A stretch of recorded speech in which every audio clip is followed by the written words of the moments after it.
Um mundo misterioso, um estilo de vida um tanto desconhecido. Criaturas que já não existem. Pessoas que viveram centenas de anos. Gigantes que se diziam ter percorrido a Terra, e uma era que desperta a curiosidade de muitos. Claro, estamos falando da era antediluviana.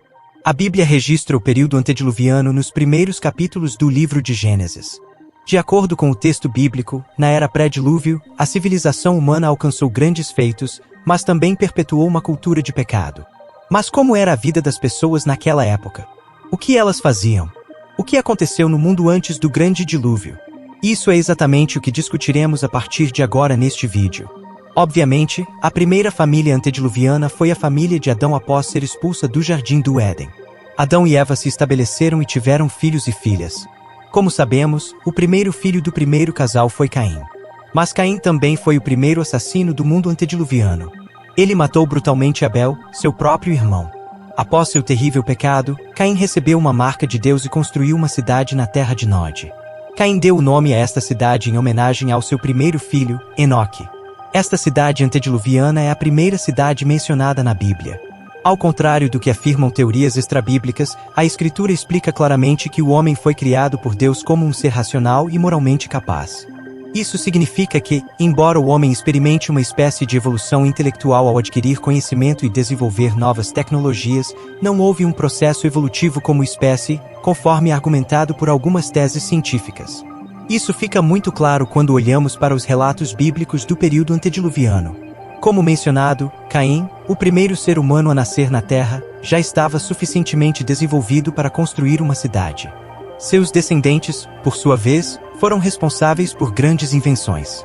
Com Jabal, Jubal e Tubal-Caim, a sociedade antediluviana aprendeu a viver em tendas, a criar rebanhos de gado, a desenvolver as artes com o uso de instrumentos musicais e a forjar ferramentas trabalhando com cobre e ferro. Mais tarde, na época de Noé, a Bíblia mostra como ele já tinha a capacidade e os recursos necessários para construir uma grande arca de acordo com as instruções divinas. Portanto, embora a Bíblia não forneça muitos detalhes sobre esse período, fica claro que houve um forte desenvolvimento tecnológico e cultural no mundo antediluviano. Muitas pessoas se perguntam sobre a duração da era pré-diluviana, mas a Bíblia permanece em silêncio sobre esse assunto. No entanto, numerosos estudiosos sugerem que o período desde a criação do mundo até o dilúvio pode ter sido mais longo do que o restante da história bíblica. Foram feitas tentativas de datar esse período, mas todas se mostraram inconclusivas.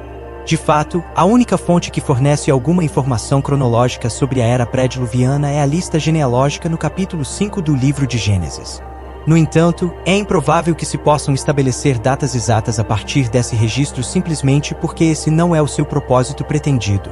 Genealogias bíblicas estão mais preocupadas em estabelecer linhagens do que em definir dados cronológicos. Algumas dessas listas genealógicas podem até ser representativas em vez de exaustivas. Isso significa que pode haver lacunas intencionais nessas listas para enfatizar indivíduos que tiveram particular importância na história bíblica. Por exemplo, em listas representativas, quando é dito que uma pessoa gerou outra, isso implica que a primeira é apenas um ancestral da última, não necessariamente seu pai direto. Isso foi corroborado em outras genealogias bíblicas, e muitos estudiosos acreditam que é plausível que o mesmo seja verdadeiro para a genealogia no capítulo 5 de Gênesis. Com base nesses dados genealógicos no capítulo 5 de Gênesis, os estudiosos podem, pelo menos, observar que os avanços significativos no mundo pré-diluviano provavelmente estavam relacionados à longevidade humana. Durante essa era, havia apenas uma língua, e Deus permitia que as pessoas vivessem por séculos. Isso provavelmente desempenhou um papel fundamental no progresso tecnológico e na transmissão de informações durante esse período. Sim, existem interpretações alternativas em relação à longevidade das pessoas que viveram antes do dilúvio, mas a visão mais tradicional dentro do cristianismo é aquela que adota uma leitura direta do texto bíblico, afirmando que esses indivíduos viveram por centenas de anos. A Bíblia afirma que o estilo de vida pecaminoso adotado por Caim rapidamente se espalhou por todo o mundo antediluviano. Por exemplo, Lameque, um descendente de Caim, foi o primeiro a adotar a poligamia nas páginas bíblicas e também foi um assassino duplo que se orgulhava de sua crueldade. Caim, após matar Abel, não apenas não se arrependeu, mas também considerou a punição de Deus como injusta. A Bíblia também afirma que, no período antediluviano, os filhos de Deus se misturaram com as filhas dos homens. É verdade que alguns intérpretes argumentam que isso significava uma mistura entre seres espirituais e humanos. Em outras palavras, supostamente anjos caídos tiveram relacionamentos com mulheres na Terra. No entanto, a maioria dos estudiosos concorda que a interpretação que melhor se encaixa no texto bíblico é que a mistura era uma degeneração humana, promovida por relacionamentos entre pessoas piedosas e ímpias, de modo que rapidamente a impiedade prevaleceu e caracterizou toda a civilização. Isso significa que, naquele momento, a linhagem piedosa de Sete era o ramo da humanidade que preservava o conhecimento de Deus.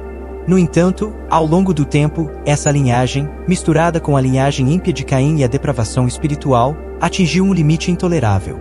Naquela época, havia nefilis na Terra. Alguns estudiosos argumentam que os nefilis eram gigantes nascidos da mistura dos filhos de Deus e das filhas dos homens. Mas muitos outros estudiosos do Antigo Testamento acreditam que é mais provável que os nefilis fossem homens poderosos e de grande renome na antiguidade e que exerciam domínio por meio de atos de tirania, aumentando ainda mais a medida do pecado da humanidade. No entanto, no período antediluviano, também havia pessoas verdadeiramente comprometidas com o Senhor. Abel, por exemplo, foi o primeiro mártir que continuou sendo lembrado como um exemplo de fé mesmo nos tempos do Novo Testamento. Enoque foi outro que tinha uma relação tão próxima com Deus que foi levado sem ver a morte. Por último, foi nesse período que Noé também nasceu, cresceu e se desenvolveu como homem. Mas nos últimos anos do período antediluviano, Noé foi a rara exceção de uma pessoa que continuou a temer o Senhor. A Bíblia diz que sua família foi a única poupada quando a paciência de Deus encontrou intolerável a depravação generalizada daquela civilização. E assim, o período antediluviano terminou com o derramamento da ira de Deus e a destruição da terra. A situação era tão complicada. A maldade atingiu um nível tão alto que o escritor bíblico registra o descontentamento de Deus com a humanidade através da figura do arrependimento, dizendo que Deus se arrependeu de ter criado o homem. No Novo Testamento, o apóstolo Pedro, em sua segunda epístola no capítulo 13 versículo 6, registra o fim da história antediluviana, declarando o seguinte: por essas águas, o mundo daquela época foi inundado e destruído, mas tudo o que aconteceu naquele tempo serve como aviso para nós.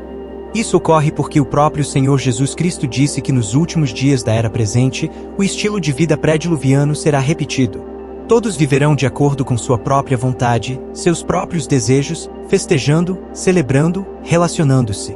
Mas todos estarão ocupados demais para atender ao chamado de Deus ao arrependimento. Então, assim como aconteceu com a geração antediluviana, as pessoas só voltarão à razão quando o juízo de Deus for derramado sem a oportunidade para que alguém se arrependa. De fato, Jesus ilustrou esse momento ao dizer que, assim como no mundo pré-diluviano, os ímpios foram levados pelas águas do dilúvio, nos últimos dias, os não arrependidos também serão retirados deste mundo pelo juízo de Deus. Isso, portanto, é um chamado urgente à humanidade. A Bíblia não pinta um quadro do mundo antediluviano apenas para satisfazer nossa curiosidade sobre tempos antigos, mas como um lembrete contundente de que um estilo de vida caracterizado pela negligência dos padrões de Deus e pela indulgência no pecado inevitavelmente levará ao juízo divino. Os paralelos entre o mundo antediluviano e nossa era atual devem servir como um aviso para nós. Este é o momento de voltarmos nossa atenção para Deus, nos arrependermos de nossos pecados e buscarmos sua graça e perdão. Em conclusão, o mundo pré-dilúvio foi um período único na história humana. Foi marcado por um significativo desenvolvimento tecnológico e cultural, mas também caracterizado por grande pecaminosidade e rebelião contra Deus. No final, serviu como um forte aviso para as gerações futuras. Seu fim súbito em um dilúvio catastrófico ilustra a seriedade do juízo divino e a urgência do arrependimento humano. Portanto, é crucial que permaneçamos alertas e preparados, vivendo nossas vidas em obediência a Deus e aguardando o retorno de Cristo.